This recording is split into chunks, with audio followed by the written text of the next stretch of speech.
Hi friends, welcome to our channel Telugu info media. ప్రకృతి రమణీయతకు పుట్టినిల్లు తిరుపతి. తిరుమల శ్రీవారి యాత్రికులతో నిత్యం రద్దీగా ఉండే పుణ్యస్థలంలో చూడదగిన ప్రాంతాలు ఎన్నో ఉన్నాయి. తిరుపతిలోని పలు ప్రాంతాలు ఆధ్యాత్మికతను అందిస్తూనే సందర్శకులను అందమైన ప్రకృతితో కట్టిపడేస్తాయి. మరి తిరుపతి వచ్చినప్పుడు తప్పకుండా సందర్శించే ప్రాంతాలేంటో ఈరోజు మనం తెలుసుకుందాం. తిరుమల శ్రీ వెంకటేశ్వర స్వామి ఆలయానికి ఉత్తరంగా 1 కిలోమీటర్ దూరంలో ఉన్న శిలాతోరణం మైక్రోవేవ్ స్టేషన్ కు వెళ్లే రోడ్డు ద్వారా ఈ రమణీయ స్థలాన్ని చేరుకోవచ్చు.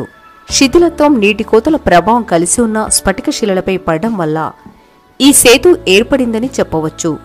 ఈ తోరణం ఇంచుమించు ధనురాకారంలో ఉండి 25 అడుగుల పొడవు, 10 అడుగుల ఎత్తు ఉండవచ్చు. ప్రపంచంలోని సహజ శిలా తోరణాల్లో ఇది 3వది. ఇక్కడ కనిపించే శిలా తోరణాల్లాగే గోగర్భం, పాప వినాశన సమీపంలో ఉన్న మరో 2 చిన్న చిన్న శిలా తోరణాలు కూడా తిరుమలలో కనిపిస్తాయి. తుంబుర తీర్థం, తుంబ తీర్థానికే తుంబుర తీర్థం, గోనా తీర్థం అనే పేర్లున్నాయి. ఈ తీర్థం మహత్యం. ఇక ఈ తీర్థం గురించి వరాహ, బ్రహ్మ, స్కంద, గరుడ పురాణాల్లో వివరించి ఉంది. శ్రీవారి ఆలయానికి సుమారు 10 కిలోమీటర్ల దూరంలో మరి ఈ తీర్థం అనేది ఉంది. మాఘమాసంలో స్నానం చేయవలసిందిగా తుంబురుడు భార్యను ఆదేశించాడు. కాని ఆమె చలికి భయపడి స్నానం చేయడానికి తిరస్కరించింది. ధర్మకార్యాల్లో ఆసక్తి లేని భార్య పట్ల తుంబురుడికి అసహ్యం వేసింది. చివరకు ఆ గోనా తీర్థంలోని కప్పవు కమ్మని తన భార్యను శపించాడు. చివరకు భార్య శాప విమోచనం కోరగా అగస్త్యుడు శిష్యకోటికి ఈ తీర్థం మహత్యం చెప్పేవేళ శాప విమోచనం అవుతుందని తెలిపాడు. మరి చివరికి అలాగే జరిగిందని మరి పురాణంలో వివరించబడి ఉంది. తుంబురుడు ఈ ప్రాంతంలో తపస్సు చేయడం వల్ల తుమ్ముర తీర్థంనే పేరు వచ్చింది. ఈ తీర్థంలో సూర్యుడు మీనరాశిలో ఉండగా పూర్ణిమ నాడు స్నానం చేయడం వల్ల ఆ సమయంలో 3,50,00,000 పైగా తీర్థాలు ఈ తుంబుర తీర్థంలో ఉంటాయనేది భక్తుల నమ్మకం. తుంబం అంటే తమిళంలో దుఃఖమని అర్థం. మరి ఈ తీర్థంలో గనక స్నానాన్ని ఆచరిస్తే దుఃఖాలు, కష్టాలు పోతాయని మరి వారు ఈ తుంబుర తీర్థాన్ని ముక్కోటి తీర్థమని కూడా పిలుస్తారు. మాఘమాసంలో స్నానాన్ని ఆచరించి మరి శ్రీవారిని దర్శించుకుంటారు భక్తులు. శ్రీవారి పాదాలు. తిరుమలలోనే మరో ఎత్తైన కొండపై శ్రీవారి పాదాలు ఉన్నాయి. తిరుమల ఆలయం దగ్గర నుంచి నిత్యం ఇక్కడికి మరి ప్రైవేటు వాహనాలు వెళ్తాయి. ఇదే దారిలో చక్రతీర్థం, శిలాతోరణాన్ని కూడా సందర్శించవచ్చు. ఈ కొండపై నుండి తిరుమల అద్భుతంగా కనిపిస్తుంది. మహావిష్ణు వైకుంఠం నుండి వచ్చినప్పుడు మొదటి పాదాన్ని శ్రీవారి పాదాల వద్ద, 2వ పాదాన్ని శిలాతోరణం వద్ద, 3వ పాదాన్ని ఆనంద నిలయంలో పెట్టారని చెప్తారు. ఆకాశగంగా. ఇది శ్రీవారి ఆలయానికి ఉత్తరాన 3 కిలోమీటర్ల దూరంలో ఉంది. ఇక్కడే అంజనాదేవి తపస్సు చేసి ఆంజనేయుడి గర్భాన్ని దాల్చిందని ఓ కథ ప్రచారంలో ఉంది. హిమాలయాల్లో ప్రవహించిన గంగ 3 పాయలైందని, ఆకాశ భాగాన ప్రవహిస్తూ కనిపించే ఆ గంగ మరి ఇక్కడ ఆకాశగంగా ఆవిర్భవించిందని చెప్తారు. అలిపిరి. అలిపిరి మెట్ల వద్ద ఉన్న తలతాకుడు గుండు ఒక ప్రత్యేకత ఉంది. పూర్వం అంటరాని వారు కొండపైకి వెళ్లకుండా ఇక్కడే తమ తలను తాకి స్వామివారిని స్మరించుకునేవారని చెప్తారు. ఇక కాలినడకన తిరుమల వెళ్లేవారు ఇక్కడ శ్రీవారి పాదాల మండపాన్ని దర్శిస్తారు. చంద్రగిరి కోట. 1640లో నిర్మించిన ఈ కోట చంద్రాకారంలో ఉన్న కొండ వద్ద ఈ కోట నిర్మించారు. విజయనగర చక్రవర్తులు కట్టించిన ఈ కోటను అప్పట్లో చంద్రగిరి దుర్గమని పిలిచేవారు. తలకోన. తిరుపతి నుండి 40 కిలోమీటర్ల దూరం ప్రయాణిస్తే ఈ అటవీ ప్రాంతం వస్తుంది. ఇక్కడి జలపాతం అందాలు సందర్శకులను కట్టిపడేస్తాయి. గుడిమల్లం. మరి అతి పురాతనమైన శివాలయంగా ఎంతో ప్రసిద్ధిని చెందింది. ఇక్కడ శివాలయంలో శివుడు పరమేశ్వరుడిగా పూజల్ని అందుకుంటున్నాడు. ఈ ఆలయం మరి గర్భాలయం అనేది లోతులో ఉండి ఇక్కడ శివలింగం కూడా చాలా భిన్నంగా ఉండి పురుషాంగం రూపంలో ఉండి ఒక చేత్తో పశువును, మరో చేత్తో గొర్రెను పట్టుకుని యక్షిని భుజాల మీద నిలబడి ఉన్న శివుడి రూపం కనిపిస్తుంది.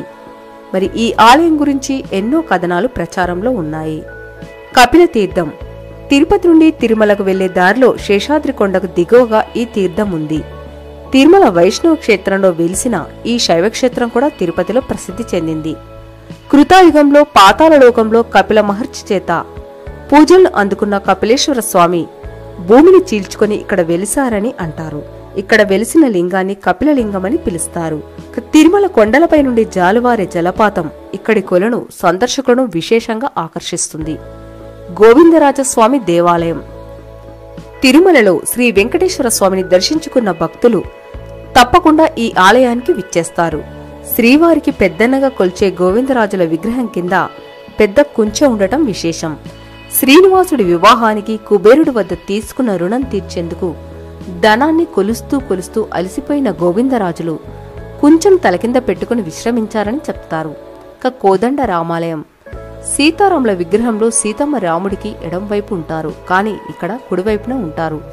రాముడు సీతను అన్వేషిస్తూ ఇక్కడ పుష్కరంలో స్నానం చేసినట్టు భవిష్యోత్తర పురాణంలో చెప్పబడింది. జీవకోన.